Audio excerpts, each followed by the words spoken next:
नमस्कार, मैं रवीश कुमार। एक दिन में 17 सभाएं करने वाले तेजस्वी यादव अलग अलग रंग की टी शर्ट में क्यों नजर आ रहे हैं? क्या टी शर्ट तेजस्वी यादव को इस चुनाव में नया मेकओवर दे रही है या ग्रह नक्षत्र की गणना करने वालों का कमाल नजर आ रहा है? तेजस्वी यादव पर यह रैली रिपोर्ट जरूर देखिए, पता चलेगा रैलियों में तेजस्वी यादव किन मुद्दों को उठा रहे हैं और जनता से कैसे संवाद कर रहे हैं। Maroon, cream, white, sky blue, dark green, orange, yellow, red, pink और ब्लैक टी शर्ट में तेजस्वी यादव चुनावी सभा को संबोधित करते हुए। बाजू पर आरजेडी लिखा हुआ है। 2020 में तेजस्वी ज्यादातर कुर्ता पजामा में नजर आते थे, लेकिन 2025 के चुनाव में टी शर्ट को अपना सियासी पहनावा बना लिया है। 2024 के लोकसभा चुनाव में तेजस्वी गमछा लहराया करते थे, लेकिन इस बार उन्होंने ऐसा करना छोड़ दिया है। इसका मतलब है तेजस्वी जनता के बीच पहुंचने के लिए नए सिरे से रिश्ता बनाने के लिए लगातार कोशिश कर रहे हैं। कैजुअल टी शर्ट में तेजस्वी कॉन्फिडेंट दिखने की कोशिश करते हैं और प्रेस कॉन्फ्रेंस से लेकर भाषणों में गंभीर नजर आते हैं। नो नॉनसेंस का मैसेज देने की कोशिश कर रहे हैं। 17 रैली एक दिन में हम कर रहे हैं। पायलट माई बाप कर रहा है कि अब छोड़ दीजिए जान हमारा। हम बोले अभी कैसे बेरोजगारी के जड़ से समाप्त करना, जनता मालिक के बीच जाना है।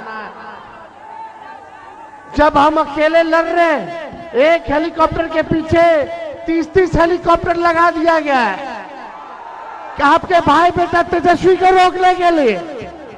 अकेले तेजस्वी प्रधानमंत्री से लड़ रहा, मुख्यमंत्री से लड़ रहा, केंद्र मंत्रियों से लड़ रहा, राज्य के मंत्रियों से लड़ रहा, भ्रष्ट अधिकारियों से लड़ रहा, गोदी मीडिया से लड़ रहा है, ईडी, सीबीआई, इनकम टैक्स से लड़ रहा, इलेक्शन कमीशन से लड़ रहा है। और इस वक्त अगर अपने घर के लोग हमारा साथ नहीं देंगे तो कब देंगे? तेजस्वी बता रहे हैं कि वे किस किस से लड़ रहे हैं। विपक्ष के लिए लेवल प्लेइंग फील्ड का चुनाव नहीं है। इस हाल में विपक्ष लड़ रहा है, यही बड़ी बात है। आखिर बराबरी के मौके वाली बात को बहस से क्यों गायब किया जा रहा है? क्यों एनडीए के नेता तय संख्या से ज्यादा कारें अपने काफिले में लेकर चल रहे हैं? क्या तेजस्वी इन बातों से अपने लिए सहानुभूति पैदा कर पा रहे हैं? उनकी बात जनता तक पहुंच रही है कि तेजस्वी का हेलीकॉप्टर एक है, लेकिन उसके पीछे एनडीए का 30 हेलीकॉप्टर है। सरकार बनते ही जिस परिवार के पास सरकारी नौकरी नहीं है, उस परिवार को एक सरकारी नौकरी तेजस्वी देने का काम करेगा। तेजस्वी की उम्र कच्ची है पर जुबान पक्की है। हमने जो कहा किया, 5 लाख लोगों को सरकारी नौकरी दी, 3.5 लाख नौकरी प्रक्रियाधीन कराई, 4.5 लाख नियोजित शिक्षक कर्मियों को हम लोगों ने राजकीय कर्मी का दर्जा दिया। जो कहा वो किया और जो कह रहे हैं वो करेंगे। तेजस्वी कोई झूठे टूटा फूटा वादा नहीं करता है। जो हो सकता है वही हम कह रहे हैं। बताओ, नौकरी के लिए तैयार हो कि नहीं हो आप लोग? कितने लोग बेरोजगार हैं? जरा हाथ उठाना। नौकरी चाहिए कि नहीं चाहिए? बिहार में 7 करोड़ 40 लाख से अधिक मतदाता हैं। 1 करोड़ 77 लाख मतदाता 18 से 29 वर्ष के हैं। बिहार के इन युवा वोटरों ने आरजेडी के उस शासन को नहीं देखा है जिसका जिक्र बीजेपी अपनी सभाओं में करती है। इनमें पहली बार जो वोट डालेंगे उनकी ही संख्या 14 लाख है। तो 2.25 लाख करोड़ वोटरों ने लालू प्रसाद यादव का दौर नहीं देखा तो सिर्फ नीतीश कुमार का। 3 करोड़ 40 लाख से अधिक वोटर ऐसे हैं जिनकी उम्र 18 से 29 साल है। खुद तेजस्वी भी इसी उम्र के ब्रैकेट में आते हैं। 5 दिनों बाद वे अपना 36वां जन्मदिन मनाएंगे। तेजस्वी को आशंका होगी कि कहीं उम्र के कारण चूक ना जाएं, इसलिए वे बार बार कहते हैं तेजस्वी की उम्र कच्ची है पर जुबान पक्की है। तेजस्वी की उम्र कच्ची है मगर जुबान पक्की है। अमेरिका के न्यूयॉर्क में जोहरान ममदानी पर खानदानी क्यूमो नौसिखिया होने का आरोप लगाते हैं। इसके जवाब में ममदानी कहते हैं, भले अनुभव कम है लेकिन उनकी जैसी ईमानदारी क्यूमो कहां से ला पाएंगी। लेकिन ईमानदारी के सवाल पर तेजस्वी को ममदानी जैसी छूट मिल सकती है। वैसे तेजस्वी अपनी सभाओं में कहते हैं 2 बार उप मुख्यमंत्री रहे, उनके ऊपर कोई दाग नहीं लगा, उनकी एक भी गलती नहीं पकड़ी गई, ना भ्रष्टाचार के आरोप लगे। हम यह जानते हैं कि बिहार का चुनाव न्यूयॉर्क का चुनाव नहीं है। तेजस्वी की उम्र कच्ची हो सकती है, पर तेजस्वी की जुबान पक्की है और हम लोग ये करके रहेंगे। देखिए, जो कहा वो तेजस्वी ने किया, जो कह रहे वो करेगा। तेजस्वी की उम्र कच्ची है पर जुबान हमारी पक्की है। तेजस्वी जो कहता है वो करता है, उम्र कच्ची है, जुबान पक्की है। जो कहा वो किया। 17 महीने में 5 लाख लोगों को सरकारी नौकरी दिया, 3.5 लाख नौकरी प्रक्रियाधीन कराई, 4.5 लाख नियोजित शिक्षकों को राजकीय कर्मी का दर्जा हम लोगों ने दिया। मूल रूप से यह चुनाव बिहार के युवाओं का चुनाव है। नीतीश कुमार के बाद युवाओं के भविष्य का नेता कौन होगा, इसका भी चुनाव है। युवाओं को ठीक से पता है, नीतीश कुमार भले ही कुछ समय के लिए मुख्यमंत्री बना दिए जाएं, मगर उनकी सियासी पारी अब समाप्त हो चुकी है। वे बिहार की राजनीति के भविष्य नहीं हैं। क्या 18 से 29 साल के 2.25 करोड़ युवा वोटर तेजस्वी को अपना नेता मानेगा? बिहार का युवा कहां जा रहा है, किसी के पास ठोस जवाब नहीं। तेजस्वी लगातार अपने मुद्दों को युवाओं के आसपास ही रखते हैं। सभी नौजवानों से संवाद करने आए हैं, आप लोगों से बात करने आए हैं कि आप इस वीडियो में तेजस्वी की टी शर्ट पर लिखा है रेस्पेक्ट। जेनजी की शैली को अपना रहे हैं। युवाओं का रेस्पेक्ट क्या तेजस्वी को इतना मिलेगा कि वे मुख्यमंत्री की कुर्सी तक पहुंच जाएं? क्या आपने इस तरह बीजेपी के किसी बड़े चेहरे को इस चुनाव में या जेडीयू के ललन सिंह को इस चुनाव में युवाओं के बीच जाते देखा है? बीजेपी के नेता इन युवाओं को मंच से ही जंगल राज का डर दिखा रहे हैं, लेकिन तेजस्वी सीधे युवाओं के बीच जाकर पेपर लीक और पुलिस की पिटाई की बात करते हैं। बीजेपी के नेता युवाओं के बीच इसलिए नहीं जा रहे कि उन्हें पता है कि बिहार का युवा नौकरी और पढ़ाई पर सवाल कर देगा, जिसका जवाब उनके पास नहीं है। इतने दिन से बिहार एसएससी का तैयारी कर रहे हैं, उसमें संविदा लागू कर दिया, बताइए नौकरी के लिए तैयार हो कि नहीं? बिहार का युवा पढ़ाई और तैयारी करने के अलावा दूसरा काम नहीं करता। आप उसे तैयारी करते देखेंगे तो कलेजा फट जाएगा। इतनी मेहनत करते हैं। ग्राउंड रिपोर्टिंग करने गए पत्रकारों के YouTube वीडियो में इस उम्र का युवा ही बीजेपी और नीतीश कुमार के दावों को चैलेंज कर रहा है। बेकारी और गरीबी को लेकर नीतीश कुमार से सवाल कर रहा है। मीडिया रिपोर्टिंग में महिला वोटर की गिनती हो रही है, बढ़ा चढ़ाकर पेश किया जा रहा है, लेकिन कोई इस युवा वोटर को नहीं गिन रहा है जिसकी संख्या अलग अलग सेगमेंट में करीब 3.5 करोड़ हो जाती है। इस बार के चुनावी कवरेज में गोदी मीडिया ने बिहार के युवाओं से कमाल की दूरी बनाई है। उनके बीच कोई भाग कर नहीं जा रहा। होटल या पार्क में 2-4 युवाओं को बुलाकर इंटरव्यू किया जा रहा है, जबकि दूसरे स्वतंत्र पत्रकार युवाओं के बीच जाकर सवाल जवाब कर रहे हैं। बिहार के युवाओं को पता ही नहीं कि अच्छा कॉलेज क्या होता है। नीतीश कुमार का दौर बिहार के युवाओं को अयोग्य बनाए रखने का दौर माना जा सकता है। इसके बाद भी वे चुनाव जीतते रहे हैं और उनके जीतने की बात हो रही है, लेकिन युवाओं को पता है कि अगर बिहार की गली गली में कोचिंग सेंटर नहीं होते तो इतिहास का 1 सवाल और गणित का 2 सवाल भी हल नहीं कर पाते। अंग्रेजी तो भगवान मालिक है। बिहार के युवाओं को सोच समझकर अयोग्य बनाया गया ताकि वे दूसरे राज्यों में सस्ते मजदूरी के लिए उपलब्ध हो सकें। नहीं तो जिस बिहार में बच्चा 10-10 घंटा पढ़ता हो, वहां कैसे हो गया कि एक भी ढंग का कॉलेज नहीं है। बिहार के युवाओं को भले ही स्टीफेंस और ऑक्सफोर्ड का पता ना हो, लेकिन अपने शहर के कोचिंग सेंटर और उसके मास्टर के बारे में जरूर पता है। कोचिंग वाले सर ही बिहार के हीरो हैं। तेजस्वी का फोकस रोजगार पर ज्यादा है। पटना यूनिवर्सिटी को हार्वर्ड यूनिवर्सिटी बना देंगे, इस तरह का वादा बिहार में सुनाई नहीं दे रहा है। अच्छा स्कूल कॉलेज यूनिवर्सिटी नहीं है, डिग्री कॉलेज कई जगह नहीं है, लोग इससे परेशान। तेजस्वी आएगा तो किसी बिहार के लोगों को पढ़ाई, दवाई और कमाई के लिए अपना प्रदेश बिहार छोड़ने की जरूरत नहीं, सारी सुविधा बिहार में ही मिलेगी, बिहार में ही मिलेगी। हमारा लक्ष्य है कि अगले 10 साल में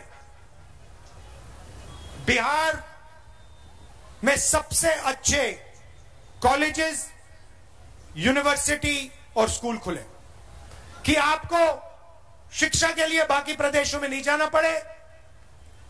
ये जो पेपर लीक की जो कहानी है, इसको नहीं सहना पड़े। 2020 में 15 सीटों से सत्ता तक पहुंचने से रह गए। क्या तेजस्वी इस बार उस फासले को पूरा कर लेंगे? कई विश्लेषणों में कहा गया है कि महागठबंधन और तेजस्वी यादव ने टिकट बांटने में देरी तो की, लेकिन टिकट ज्यादातर सही लोगों को दिया। इस कारण बिहार में लड़ाई बिहार के स्तर पर नहीं, विधानसभाओं के स्तर पर हो रही है। ईडी से लेकर सीबीआई के हमले के बीच वाकई विपक्ष की तरफ से भगदड़ नजर नहीं आई। तेजस्वी इसके बाद भी सभाओं में टिकट नहीं मिलने से नाराज लोगों को संबोधित कर रहे हैं। और एकजुट रहिएगा, बटना नहीं है। कुछ लोग अपने ही लोग बांटने का काम करेंगे, लेकिन ये समय असली समय है। 4 साल पार्टी में रहेगा, चुनाव के बाद भाग जाइएगा। टिकटवा अकेले को ना मिलेगा कि सबके टिकट मिलेगा। इसलिए यही असली पहचान है कि कौन अपना है और कौन स्वार्थी है, कौन स्वार्थी है। पार्टी से बड़ा और कोई नहीं होता। इसलिए एक एक वोट लालटेन पर बटन दबा करके भारी बहुमत से राम अनुज जी को विजय बनाइए और हम लोगों का सरकार बनाने का काम कीजिए। सबसे बड़ा सवाल है, बिहार का युवा किसकी तरफ देख रहा है? नीतीश की तरफ, तेजस्वी की तरफ या सम्राट चौधरी की तरफ? वह जिस तरफ जाएगा उसी तरफ बिहार की राजनीति जाएगी। अगर तेजस्वी यादव को युवाओं का वोट पहले से ज्यादा मिला तो वे महिला वोटरों के नीतीश कुमार की तरफ जाने की भरपाई कर पाएंगे। उनका नतीजा अलग हो सकता है। ऐसा नहीं है कि जेनजी और 39 साल से कम का युवा जाति को प्राथमिकता नहीं देगा। इस तरह के मुगालते नहीं पालने चाहिए, मगर यह भ्रम भी अच्छा नहीं कि बिहार का युवा केवल जाति को देखकर वोट देगा। नवभारत टाइम्स में छपे हेमंत राजौरा के इस विश्लेषण पर गौर कीजिए। लोकनीति CSDS 2020 के मतदान बाद सर्वेक्षण के आंकड़े स्पष्ट करते हैं। साल 2015 में जहां सिर्फ 9% मतदाताओं के लिए बेरोजगारी और नौकरी सबसे महत्वपूर्ण मुद्दा था, वही 2020 में यह आंकड़ा बढ़कर 20% तक पहुंच गया। यानी 5 साल में मतदाताओं की प्राथमिकता अपराध से रोजगार की ओर निर्णायक रूप से शिफ्ट हो जाती है। आप लोगों के बीच एक मौका तेजस्वी को चाहिए, एक मौका मिलेगा। एनडीए को 20 साल मिला, तेजस्वी को 20 महीने नहीं मिल सकता है।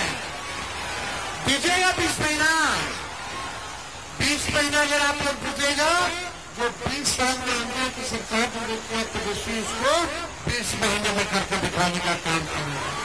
लोक नीति और CSDS के सर्वेक्षण के अनुसार 2020 में 18 से 29 वर्ष के 37% युवाओं ने महागठबंधन को वोट दिया था, जबकि 36% ने एनडीए को। क्या इस चुनाव में यह और नहीं बढ़ सकता है? क्या बीजेपी 5 साल में 50 लाख करोड़ के निवेश जैसे वादों से बिहार के युवाओं को आकर्षित कर पा रही है?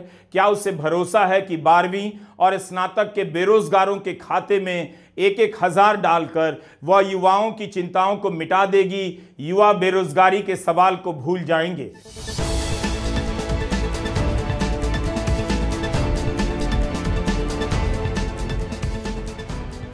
तेजस्वी यादव को अपनी उम्र का क्या फायदा मिलेगा, या बीजेपी के 56 साल के सम्राट चौधरी पर बिहार के युवा अपने भविष्य का दांव लगाएंगे? अमित शाह और नीतीश कुमार सम्राट चौधरी की तारीफ कर गए हैं। क्या सम्राट चौधरी बिहार के युवाओं के हृदय सम्राट बन पाएंगे?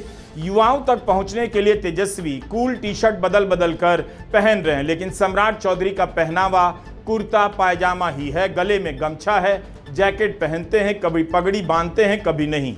एक बेहद गरीब राज्य के वित्त मंत्री की बातों को सुनकर बिहार का युवा अपने आर्थिक भविष्य के प्रति कितना निश्चिंत हो पाता है?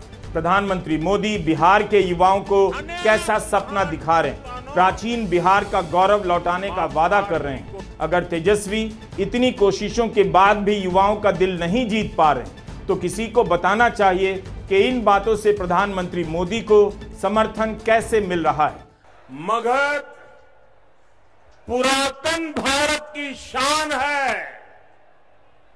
अब हमें मगध को, बिहार को फिर वही पुराना गौरव लौटाना है। आर्यभट्ट के नाम पर नीतीश कुमार ने 2010 में एक विश्वविद्यालय की स्थापना की। 15 साल में इसकी क्या हालत है यह भी बताना चाहिए। क्या गोदी मीडिया के रिपोर्टर पटना के दौरे पर ऐसी जगहों पर जा रहे हैं? परंपरा के नाम पर तामझाम किया गया, लेकिन इसकी हालत बहुत अच्छी नजर नहीं आती। 7 अगस्त 2024 की टाइम्स ऑफ इंडिया की रिपोर्ट के अनुसार आर्यभट्ट विश्वविद्यालय में 5 अध्ययन केंद्र बनाए गए। इसके लिए 39 फुल टाइम प्रोफेसर होने चाहिए, लेकिन 4 ही शिक्षक नियुक्त हुए। गोदी मीडिया ने इस तरह के फर्जीवाड़े को मुद्दा नहीं बनने दिया और बिहार के युवा झांसे में आते रहे। बीजेपी पास्ट टेंस की राजनीति कर रही है और तेजस्वी फ्यूचर टेंस की। बिहार का पुराना गौरव अभी तक कितना लौटा है, क्या यह संभव भी है, यह सवाल नहीं किया जा रहा। 14 नवंबर के नतीजे बताएंगे कि बिहार के युवाओं ने तेजस्वी यादव की टी शर्ट के कलर कोड के सिग्नल को कैसे समझा है। बिहार की उमस भरी गर्मी में टी शर्ट आरामदायक तो होती है, लेकिन इसका संबंध बिहार की गरीबी से भी हो सकता है। नीति आयोग की मल्टी डायमेंशनल पॉवर्टी की रिपोर्ट के अनुसार सबसे अधिक गरीबी बिहार में है। क्या बिहार में 20 साल के दौरान इतना विकास हो गया कि बिहार के 64% परिवार महीने का 10,000 भी नहीं कमा पाते? शायद किसी को पता था कि बिहार के आम लोगों के लिए 10,000 बहुत बड़ी रकम है, क्योंकि वह 10,000 नहीं कमा पाता है। इसलिए मतदान से पहले उसके खाते में 10,000 रुपए डाल दिए जाएं। पलायन करने वाले मजदूर, कोचिंग जाते युवा, सिपाही, अर्धसैनिक बलों की तैयारी के लिए दौड़ लगाते युवा टी शर्ट ही पहनते हैं। टी शर्ट सस्ती होती है और इसके धोने प्रेस करने में खर्चा कम लगता है। जो राज्य 10,000 से कम कमाता है उस राज्य के युवाओं के लिए टी शर्ट इकोनॉमी का भी मार्कर है। गरीबी इतनी भयंकर है कि लोग बेझिझक किसी का भी पुराना कपड़ा स्वीकार कर लेते हैं। बिहार का युवा कुर्ता पजामा नहीं पहनता। यह पहनावा सिर्फ राजनीति में बचा है और कुछ हद तक त्योहारों और शादियों में इस्तेमाल होता है। बिहार सरकार की तख्ती अपने घर में लगवाने की तैयारी कर लीजिए, क्योंकि बिहार के हर घर को अब सरकारी नौकरी मिलेगी और बिहार के हर घर से बिहार सरकार चलेगी। हर घर की सरकार में भागीदारी होगी। ऐसा पहले कभी नहीं हुआ था। कुर्सी के लोभ वाले बुजुर्ग नेता युवाओं को जॉब नहीं दे सकते हैं और ना इन्होंने दिया है। बिहार को आगे बढ़ाने का सपना देखने वाले युवा ही वो अवसर पैदा कर सकते हैं जो हर युवा को रोजगार दे। रोजगार ही तेजस्वी का हथियार है। क्या यह मुद्दा भारत की राजनीति में अब दम तोड़ने के कगार पर पहुंच गया है? इस निष्कर्ष पर पहुंचने से पहले थोड़ा रुक जाइए। बीजेपी के नेता भले ही युवाओं से भविष्य पर चर्चा टाइप कार्यक्रम नहीं कर रहे हैं, लेकिन उनके भाषणों में इसका असर दिखाई दे रहा है। खाते में पैसा डालकर बेरोजगारी के सवालों को शांत किया जा रहा है, लेकिन अगले चुनाव में यह मुद्दा और भी भयंकर हो जाएगा। तेजस्वी का स्टेज बीजेपी और जदयू के मुकाबले काफी अलग है। इसमें पैसे और संसाधनों की कमी झलकती है। बीजेपी के पास आज कई हजार करोड़ रुपए का चंदा है। एक अवैध कानून बनाकर इलेक्टोरल बॉन्ड के जरिए चंदा जमा किया गया, इस पर कोई बात नहीं होती। यह कैसा कानून का राज था जिसमें चंदा लेने के लिए अवैध कानून बनाया गया? इसीलिए बीजेपी की सभाओं में मंच शादी के शामियाने जैसा भव्य लगता है और तेजस्वी की सभाओं में केवल मंच होता है। जनता भीड़ बनकर खुले में खड़ी रहती है। तेजस्वी इस भीड़ के उत्साह से खुश तो नजर आते हैं, लेकिन जानकार यह भी चेतावनी देते हैं कि ऐसी भीड़ से तेजस्वी के खिलाफ दूसरी तरफ ध्रुवीकरण हो जाता है। लेकिन क्या तेजस्वी बीजेपी की तरह भव्य शामियाने और डी एरिया वाली रैली कर सकते हैं? क्या उनके पास हजारों करोड़ का चंदा है? प्रधानमंत्री जी की भाषा सुनिए। आज तक हम किसी प्रधानमंत्री को इस तरह की भाषा हम लोगों ने नहीं देखी है। कट्टे की बात करना, गुजरात में जाएंगे तो फैक्ट्री की बात करेंगे, सेमीकंडक्टर फैक्ट्री की बात करेंगे, आईटी पार्क की बात करेंगे, डेटा सेंटर की बात करेंगे। अब बिहार आएंगे तो कट्टे की बात कर रहे हैं। कैसी बातें करते हैं प्रधानमंत्री। 2024 में नीतीश कुमार की सरकार से बाहर कर दिए जाने के बाद तेजस्वी यादव ने 10 दिनों तक बिहार में जन विश्वास यात्रा की। 3,500 किलोमीटर का सफर किया, दिन के 16-17 घंटे बसों में बिताए। तेजस्वी की तबीयत भी बिगड़ी, पीठ में दर्द हुआ, जिसके बावजूद प्रचार करते रहे। 2024 में गला बैठ गया, एक आदमी के सहारे चलने लगे, व्हील चेयर का इस्तेमाल करना पड़ा। इस बार ऐसा नहीं, तेजस्वी सेहत और आवाज के कंट्रोल में दिखाई देते हैं। लोकसभा में 200 रैलियां करने के बाद भी आरजेडी बिहार में बीजेपी जेडीयू को नहीं रोक पाई। इस बार राहुल गांधी के साथ तेजस्वी ने वोट चोरी के सवाल को लेकर फिर से बिहार में 3,000 किलोमीटर से अधिक की यात्रा की। तेजस्वी कई बार सड़कों पर उतर चुके हैं, लेकिन सड़क पर उतरने की इस धुन के बाद भी सत्ता में नहीं पहुंच पा रहे हैं। हम मानते हैं कि हम वनवास नहीं आए हैं, बल्कि हमको इन्होंने भेजा है जनता के बीच उनके सुख और दुख के भागीदार बनने। कोई आए ना आए, जब समय आएगा तो तेजस्वी आएगा। 2020 में उन्हें सफलता नहीं मिली, लेकिन महागठबंधन को जो वोट मिले और एनडीए को जो वोट मिले उसमें 12,000 का ही अंतर रह गया। 2020 के चुनाव में कई सीटों पर नतीजे इस तरह से घोषित किए गए जिसे लेकर सवाल भी उठे। तेजस्वी यादव भले सरकार बनाने से दूर कर दिए जाते हैं, लेकिन वे लड़ाई से गायब नहीं हो पाते। क्या तेजस्वी 2020 की सफलता को दोहरा पाएंगे या 2025 में उससे भी ज्यादा वोट हासिल कर दिखाएंगे? उनकी लड़ाई विपरीत परिस्थितियों की लड़ाई है। मीडिया, जांच एजेंसियां और आयोग, जंगल राज की छवि। जिस मोकामा में ललन सिंह खुलेआम कह रहे हैं हर घर में अनंत सिंह होगा, कह रहे हैं जो नेता बनेगा घर से निकलने नहीं देंगे, उस बिहार में तेजस्वी यादव जंगल राज की छवि का सामना कर रहे हैं और ललन सिंह कानून के राज के प्रतीक बने हुए हैं। मोदी मंत्रिमंडल के आदरणीय मंत्री हैं। ब्लॉक चले जाइए, थाना चले जाइए, घूसखोरी जो है चरम सीमा पर है। अपराध जो है आप देख रहे हैं, अपराध किस हिसाब से अपराध बढ़ा हुआ है।